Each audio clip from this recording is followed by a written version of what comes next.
ఓం నమో శ్రీ లక్ష్మీ వెంకటేశ్వరాయ శ్రీ మహాగణాధిపతియే నమః.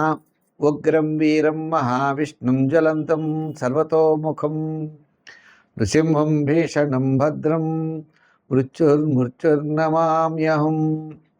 ప్రేక్షకుల నమస్కారాలు తెలియజేస్తూ ఈ వారం రాశి ఫలాలు జూలై 19 నుంచి జూలై 25 వరకు ఉన్నటువంటి గ్రహాల యొక్క పరిస్థితిని అనుసరించి మనం రాశి ఫలాలు తెలుసుకుందాం. అయితే ముందుగా మనకి ఈ 19 నుంచి 25 లోపల ముఖ్యమైనటువంటి పండుగలు చూసినట్లయితే 25వ తారీఖు తొలి ఏకాదశి అవుతోంది. శయన ఏకాదశి అంటారు. ఆ రోజు చాతుర్మాస్య ప్రారంభం. ఆషాఢ శుద్ధ ఏకాదశి లగాయతు. మనకి కార్తీక మాసంలో ఈ వ్రతం పరిపూర్ణమవుతుంది. 4 మాసాలు పూర్తవుతాయి.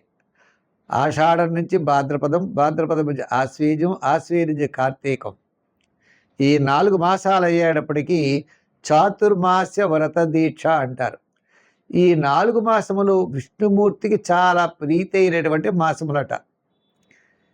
ఈ చాతుర్మాస్య దీక్ష వహించేవారు ప్రాతకాలంలో స్నానం చేసి ఒక గదిలో స్వామికి మండపం ఏర్పరిచి విష్ణుమూర్తిని పెట్టుకుని అఖండ దీపారాధన 4 నెలలు పెట్టుకుంటారు. ఉదయం షోడశోపచారాల చేత పూజ చేసి స్వామివారికి నైవేద్యం పెట్టి ఆ ప్రసాదం స్వీకరిస్తూ కిందే పడుకుంటూ బ్రహ్మచర్యాన్ని పాటిస్తూ సాయంకాలం వేళ ఏకభుక్తం ఒకేసారి రోజు ఆహారాన్ని స్వీకరిస్తూ సాయంకాలం వేళ కూడా స్వామివారికి షోడశోపచారాల చేత పూజ చేసి ఒక దీక్ష వహిస్తారు. ఇది చాతుర్మాస్య వ్రత దీక్ష అంటారు. ఈ 4 మాసాలు ఆ స్వామినే ధ్యానం చేస్తూ ఉండాలట.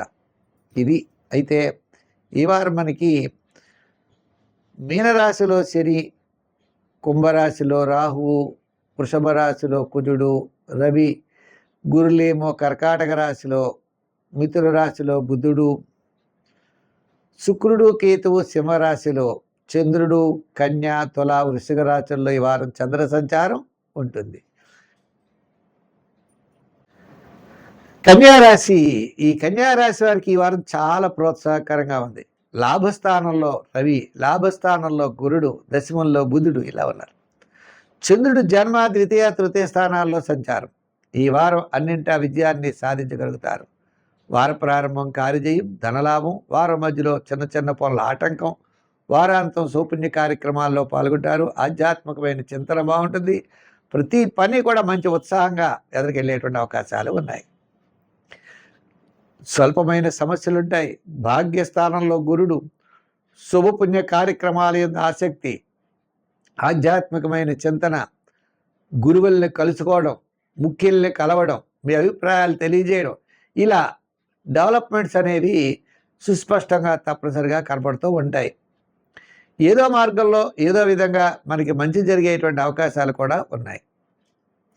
ఉద్యోగపరమైనటువంటి చిక్కులు తగ్గుతాయి. రాజకీయ పరంగా కాస్త ఆహ్వానాలు ఉంటాయి. వృత్తుల పరంగా అవకాశాలు లభిస్తాయి. వ్యాపార పరంగా ఆర్థిక లావాదేవీల్లో చక్కని ప్రోత్సాహం ఉంటుంది. ఐటీ రంగం, షేర్సు, రియల్ ఎస్టేటు, గృహోపకరణాలు, ఎలక్ట్రానిక్సు, అలాగే ఫైనాన్స్ సంబంధించిన వ్యాపారస్తులకి అందరికీ కూడా కాస్త అనుకూలమైనటువంటి వాతావరణం ఉన్నది. మొత్తం మీద ఈ రాశి వారికి, అన్ని రంగాల వారికి గతం కంటే ఈ వారం చాలా ప్రోత్సాహకరంగా ఉన్నది. సంఖ్యల్లో 5, రంగుల్లో గ్రీన్. ఆరాధన ఏం చేస్తే బాగుంటుంది అన్నట్లయితే మరి ఈ రాశి వారికి బి స్థానంలో ఉన్న కేతుగ్రహ ప్రీతి కోసం వినాయకుడిని బాగా పూజించండి. ఆరాధనలో వినాయకుడు, దానాల్లో ఉలవలు, వారాల్లో శనివారం చేయండి. విశేషమైనటువంటి ఫలితాలు ఉంటాయి.